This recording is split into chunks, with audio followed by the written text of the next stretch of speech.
The sky was quiet, but not for long. In Gaza, silence doesn't last. It breaks, suddenly, like glass. One moment, children are sleeping. The next, the world is on fire.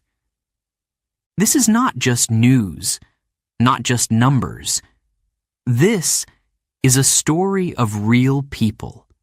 A nurse, a father, a little girl with dreams too big for war. They live where bombs fall, where hope hides, but somehow never disappears. You are about to hear their voices, their pain, their courage, and their hope that one day the guns will stop. Chapter 1.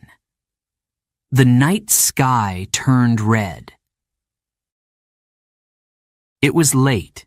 The streets were quiet. Children were sleeping, some in beds, some on the floor. A soft wind touched the curtains. Mothers whispered goodnight. Fathers looked out the window, wondering. Then, boom! The sky turned red. The sound was like the world breaking.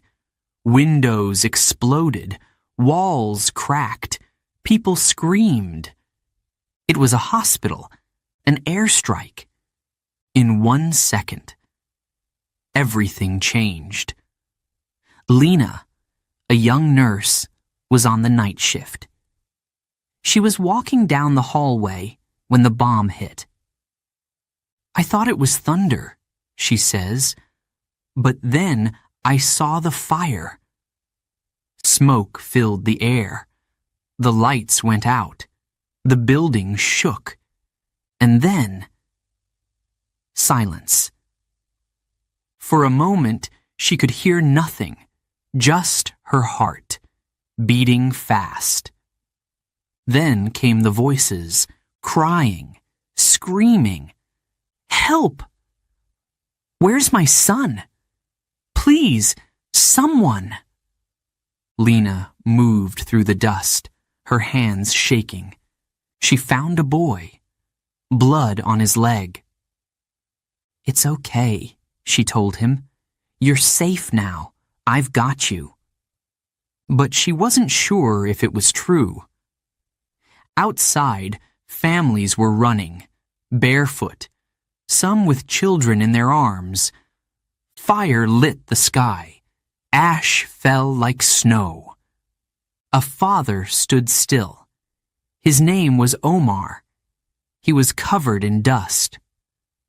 "I was just talking to my wife," he said. "Just 5 minutes ago." He looked down at his hands. They were empty. "She was inside," he whispered. "I don't know where she is." Some people ran to the hospital for help, but there was no hospital anymore. Only broken walls and broken hearts. Lena stayed. She didn't run. Even when the roof began to fall, she stayed. "I couldn't leave them," she said. "I couldn't leave my patients." Somewhere under the rubble, a child cried. A girl, maybe 5 or 6. Lena heard her. She tried to follow the sound, but the smoke was thick. The air was hot. Her eyes were burning. "I'm here!" Lena shouted. "I'm coming!" But the voice grew quiet, and then gone. Pause. Just silence. The kind that fills your chest and doesn't leave. People say time stops in moments like this. But in Gaza, time doesn't stop. It breaks. People don't get a chance to cry. They have to move, to run, to survive. In the morning, the hospital was a skeleton. A building without a face. Ambulances came, volunteers too, but it was too late for many. Some names were written down, some were never found. Lena sat on a piece of stone, blood on her shoes, dust in her hair. She looked around. "I did what I could," she said. Then she whispered, "But it wasn't enough." A small boy came to her. He was shaking, holding something. It was a toy car, broken in two. "My brother gave me this," he said. "He's gone." Lena held the boy close. She didn't speak. There were no words, just the sound of one heart trying to comfort another. As the sun rose, the sky was quiet. Too quiet. But in that silence, a thought, a hope. Maybe, one day, this sky will be blue again. Maybe the only sound will be laughter. Maybe peace will come. Not today, but maybe one day. Chapter 2. I was just holding her hand. His name is Omar. He's a father. He stands in the middle of broken stone, glass, and silence. Dust moves in the wind. The sky is gray. Smoke still rises from what was once a home. Omar's eyes are red. His hands shake, and in his fingers, a pink shoe. Small, worn. His daughter's. She was only 6, he says. His voice is quiet, but strong. She loved strawberries and the color yellow. He takes a breath. I was just holding her hand. It was evening when it happened. They were walking home from a visit to her grandmother, just the two of them. The streets were dark, but calm. She liked to count the stars, Omar says, looking up. She always said, "Look, Baba, that one is mine." And then, boom. A building nearby exploded. Fire filled the street. Everything shook. The sound. Endless. I remember the light first, he says. Red, then orange, then nothing. He pauses, swallows, looks down. I held her hand until I couldn't. He searched for her, in the dust, the fire, the noise. He called her name again and again. Amina! Amina! But there was no answer, only the sound of sirens, screams, and the wind. He found her 1 hour later, under a piece of concrete. She looked like she was sleeping, he whispers. Like she was dreaming about the stars. Omar sits on the ground now, his clothes torn, his voice soft. He tells her story not with anger, but with love. She was always laughing, he says. She used to run through the house like a bird, singing songs I didn't even know. People walk past him. Some stop, some cry, others don't speak. What can they say? In his pocket, a paper, a drawing, stick figures, a sun, a small house with a heart on the door. She made this last week, he says. She said it was our house, me, you, and Mama. He holds it like gold, like it might fly away if he doesn't. I don't want revenge, Omar says. I don't want more bombs. He looks straight at the camera, or maybe the listener. I just want one thing, he says. I want peace, so no other father has to let go of his daughter's hand. There's a pause, a long one. The sound of the wind returns. Then, a bird. One small song. Software. Clear. Hope? Maybe. At the end of the street, children walk by, barefoot, holding empty water bottles. One of them sees Omar. Stops. She picks up a flower, the only one in the rubble, and gives it to him. No words, just a look. Omar smiles. Just a little. She would have liked that, he says. Then, he lets go of the shoe. It falls gently to the ground. The war took his daughter, but it could not take his love, or his voice, or his dream. That no one else will have to say, I was just holding her hand. Chapter 3. Aya's Hiding Place. Her name is Aya. She's 9 years old. She has big brown eyes and a voice like a whisper. I don't like the dark, she says. Her voice comes from a small room. The walls are cracked. One window is broken. There's no glass, just wind. Aya sits on a thin mat, her knees to her chest, a small teddy bear in her arms. I used to sleep in my own bed, she says softly. Now I sleep here, with Mama.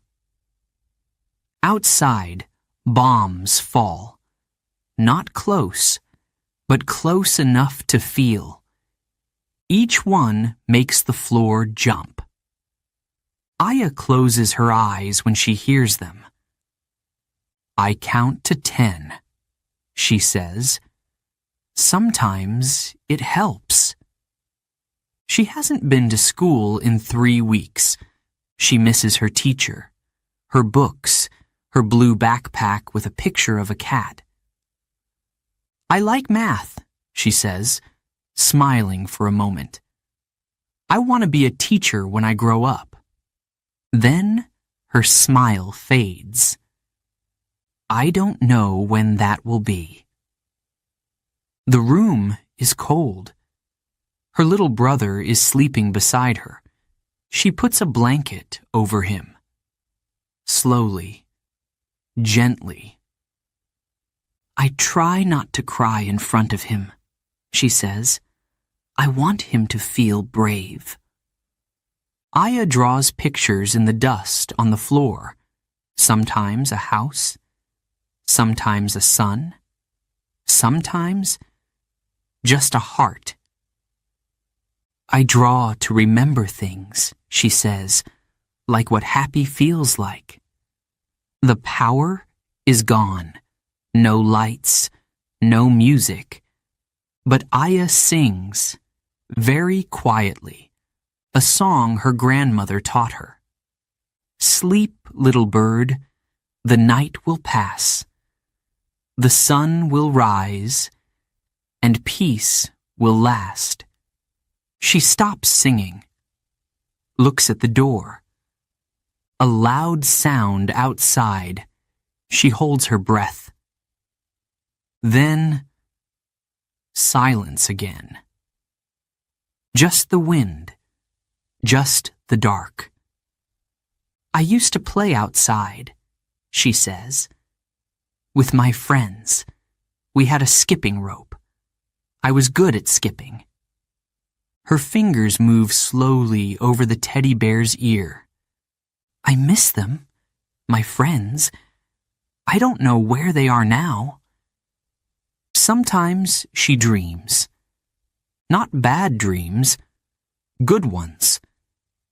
In my dream, we're in class. My teacher writes my name on the board. Aya. She smiles.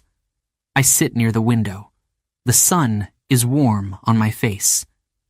She closes her eyes. I don't want to wake up when I dream like that. She opens a small box beside her. Inside, dash. One pencil. A pink hair clip. And a note. It says, "Be strong, my love. We will play again." It's her mother's handwriting. Aya reads it again and again. It helps, she says, when it gets too loud outside. She stands, walks to the broken window, looks out. Fires burn far away. No cars, no voices, just shadows. But then, a cat, a little black cat, walking along the wall. Aya smiles. See, not everything is afraid. She turns back to the room, sits beside her brother, and pulls the blanket higher. I don't know when the war will end, she says, but I know I want to see my school again. I want to laugh with my friends. I want to be a teacher. I want to wear my cat backpack. A pause, a deep breath. And not be afraid. Aya's hiding place is small, cold, but her voice, her dreams, are bigger than the war. Chapter 4. The Nurse Who Stayed. Her name is Lena. She is 28 years old. She is a nurse, and she stayed even when the roof began to fall. I couldn't leave them, she says. Her voice is calm, but tired. We were in the emergency room. I was helping a boy with burns on his arms. Then I heard the sound, like thunder, but closer. The building shook. The lights flickered. Then, darkness, smoke, dust, screams. People ran. Lena did not. I looked at the boy. He was crying. He didn't ask me to stay, but I couldn't go. She helped him sit, covered his wounds, held his hand. The room was shaking again. Part of the ceiling came down. I thought I would die there, she says, but I told myself, not yet. The hospital had more than 100 people that night. Mothers, babies, old men, some injured, some just scared. Some would not make it. There was a woman, Lena says. She was alone. Her leg was broken. She was bleeding. I sat beside her. The woman reached for Lena's hand. She didn't say anything, just held on, tight. Lena stayed, hour after hour, helping, listening, praying. I lost a baby that night, she says. Her voice breaks. He was only a few days old. I really tried, but there was no power, no machines, just my hands and hope. She pauses, takes a breath, then keeps going. At some point, it all became quiet, too quiet. I thought maybe I had lost my hearing, but no, everything else was gone. Walls, beds, doors, even the sound of footsteps. A flashlight appeared. A rescue worker. He called to her. "Anyone here?" Lena called back. "I'm here.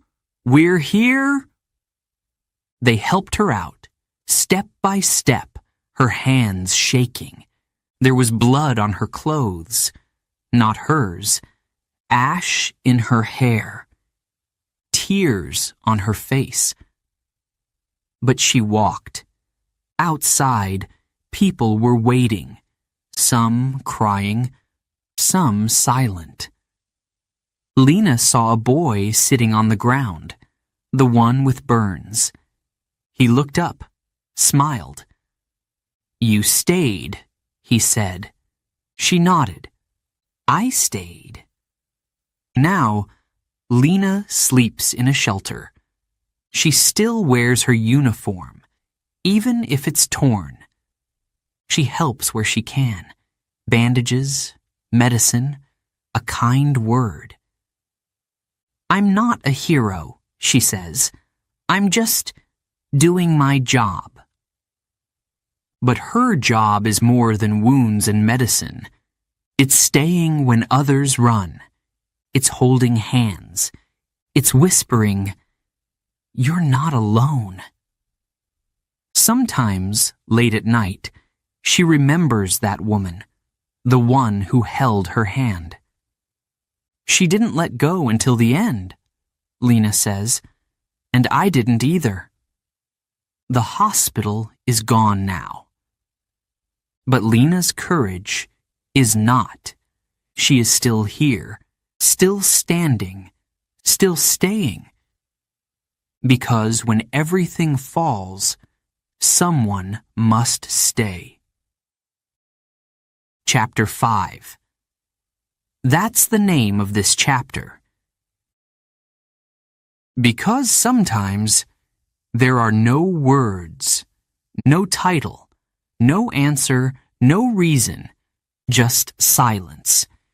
You've heard the bombs, you've heard the cries, you've heard the voices, Omar, Aya, Lena. You've walked with them, sat beside them, listened. But now, we pause. The air is still. There is no music here, no talking, no rushing. Only a breath. One long, deep breath. Sometimes, silence is louder than noise. It speaks, it shouts, it weeps, without saying anything. Close your eyes for a moment. Can you hear it? Not the sound of war, but the space after it. The space where people wait, wonder, hope. In Gaza, silence can mean many things. It can mean fear. It can mean pain. It can mean goodbye. But it can also mean something else. A prayer, a wish, a memory held tight inside a quiet heart. A child stops crying. A father sits with his head in his hands. A nurse closes her eyes for just 1 minute. In that silence, they're not alone. They are together. Sometimes silence is all we have. When nothing makes sense. When the world forgets. When the fire burns everything but the soul. But silence is not empty. It holds names, faces, stories. The baby Lena couldn't save. The shoe Omar still carries in his dreams. The song Aya whispers when the bombs fall. These moments are not forgotten. Even if the world moves on, even if the headlines change, even if the cameras turn away. So we stop, right here, not to forget, but to remember, not to turn away, but to look deeper, not to move on, but to feel, because grief needs a space, a pause, a breath.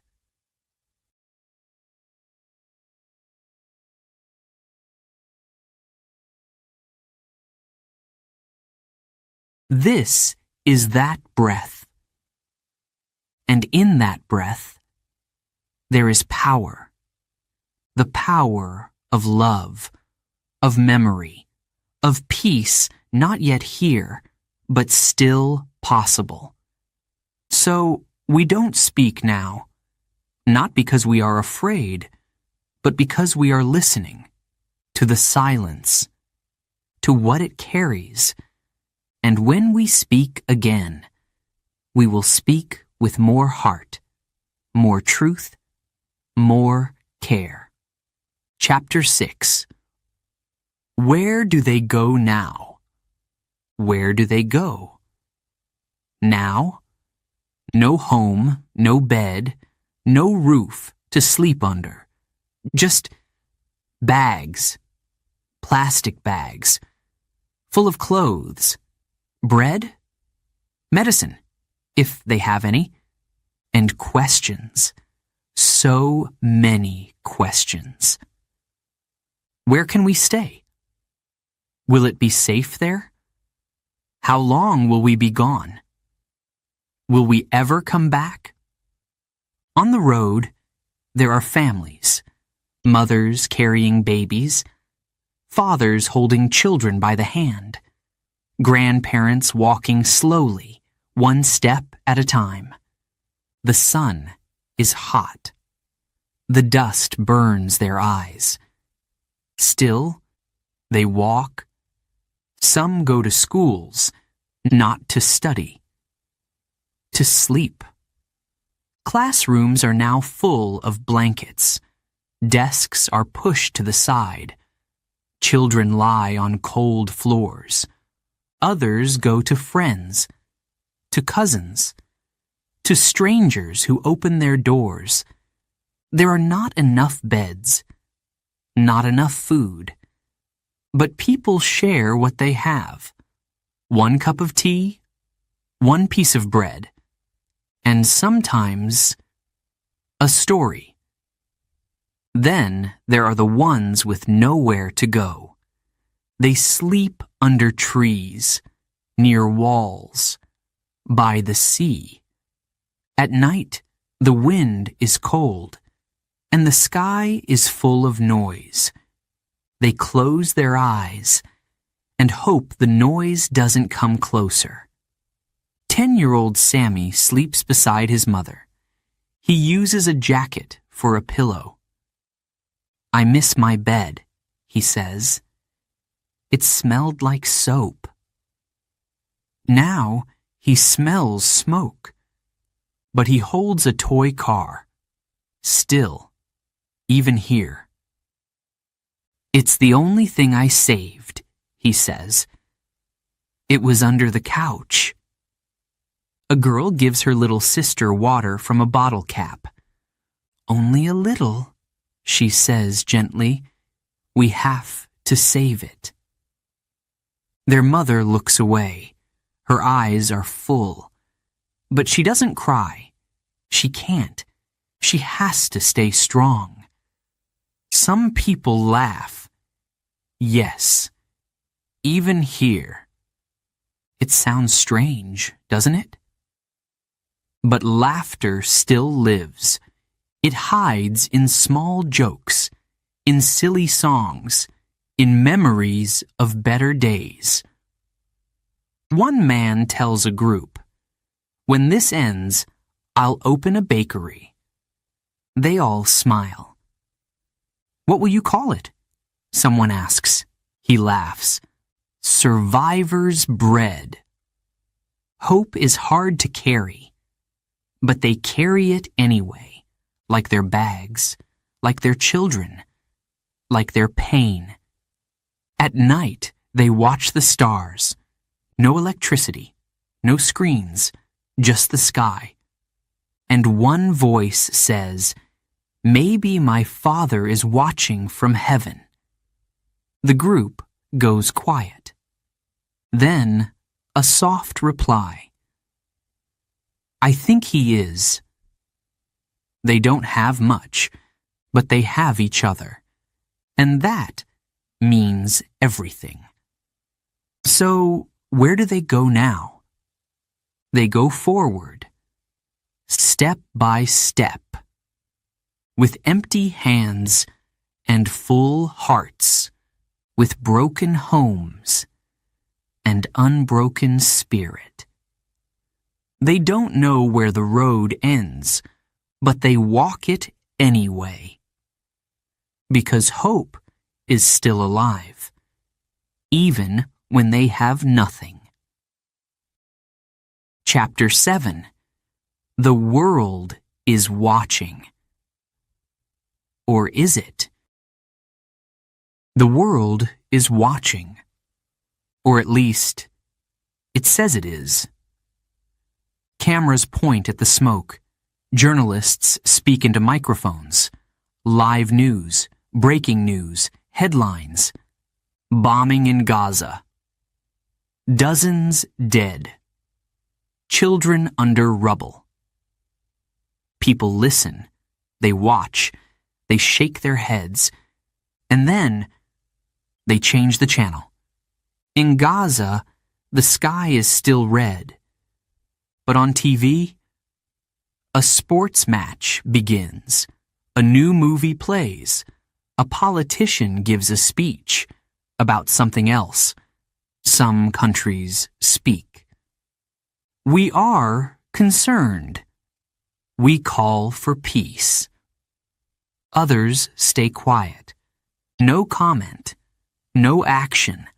No words. And some send help. Food, water, blankets. But others send weapons. More rockets, more bombs, more fear. Lena, the nurse, watches the news on a small phone. The screen flickers. "They talk about us like we're numbers," she says, "but we are not numbers.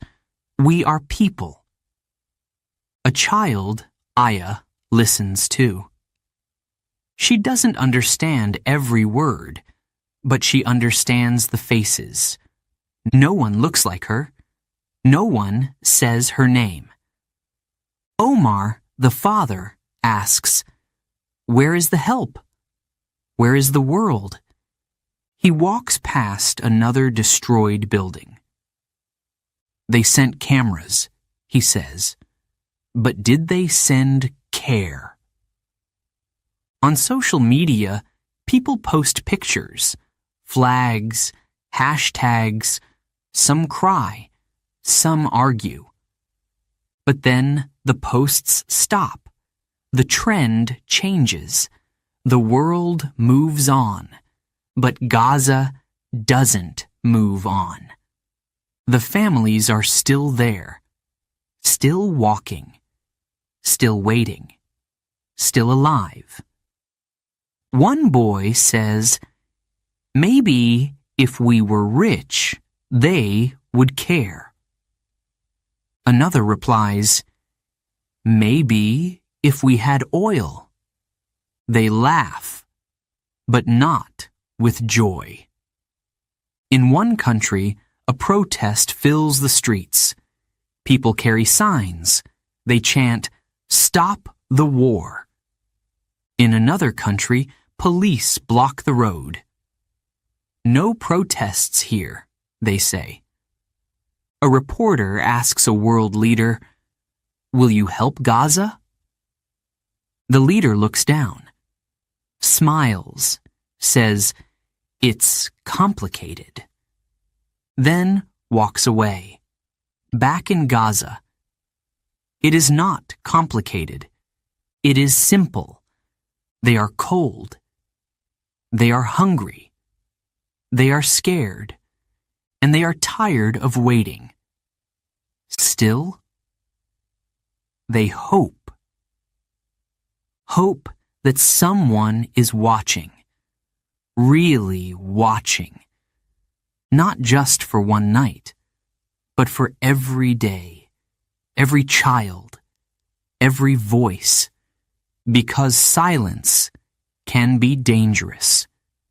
It can make people feel invisible, like their pain doesn't matter, like their lives don't count. But Gaza matters. The people matter. Their dreams matter. Their stories are not over, even if the world looks away. So the question remains, is the world watching? Truly watching? Or just looking for a moment, then turning away? The answer is still not clear. But in Gaza, they're still here, and they're still waiting. Chapter 8. One day, the guns will stop. Aya is sitting on the floor, the same small room, the same broken window. But today, she is drawing. A picture lies in front of her. She made it with a pencil and pieces of colored chalk. In the picture, Aya is holding hands with two people. One is her father. The other, Lena, the nurse. Behind them is not a bombed building. It's a playground with swings and trees and a big yellow sun. She looks at it, smiles, and says, "One day the guns will stop." Her voice is soft, but strong, like she believes it, with her whole heart. "I want to build a playground right there," she says, pointing out the window. "Where the hospital used to be." She starts describing it. There will be a slide, a tall one, and flowers, and a bench for Mama. She draws a little cat in the corner. "That's for my backpack," she giggles. Then her face grows quiet again. She holds the drawing close. "It's not real now," she says, "but maybe one day." Omar, her father, walks in. He has dust on his clothes, tired eyes, but when he sees Aya's picture, he smiles. "You're the best artist I know," he says. Aya grins. "Do you think we'll really build it, Baba?" He kneels beside her. "Yes," he says, "we will." Later, Lena visits. She brings a bag of medicine, some food, and a chocolate bar just for Aya. "You're still drawing?" Lena asks. Aya nods. "I drew you too." She shows her the picture. Lena puts her hand on her heart. "This is beautiful." Then she looks out the window at the broken street and whispers, "One day, this will all change." They sit together, the nurse, the child, the father, in a quiet room where dreams are still alive. Outside, The wind moves. There is no bombing tonight. Just silence. A soft silence. Not full of fear, but full of waiting. And hope. Aya looks up. I will be a teacher. I will teach the alphabet, and I will teach peace. She says it like it's already true, like the future is close, like it's in her hands. Omar touches her hair gently. You will, my love. You will teach many things. Lena adds, and I will help open a clinic beside your school. No more broken walls, only healing. Aya nods. Promise? Promise, Lena says. They sit in a circle. No roof, no power, no answers. But there is something greater in that room, something stronger than fear. Hope. Aya holds her picture again. She lifts it toward the window, letting the soft light touch the paper. One day, the guns will stop, she says again. But we won't stop. The world outside is broken. But inside Aya's heart, there is color. There is laughter. There is peace. Not yet, but soon. And maybe that's how the story ends. Not with silence, not with war, but with the voice of a child and a dream that refuses to die.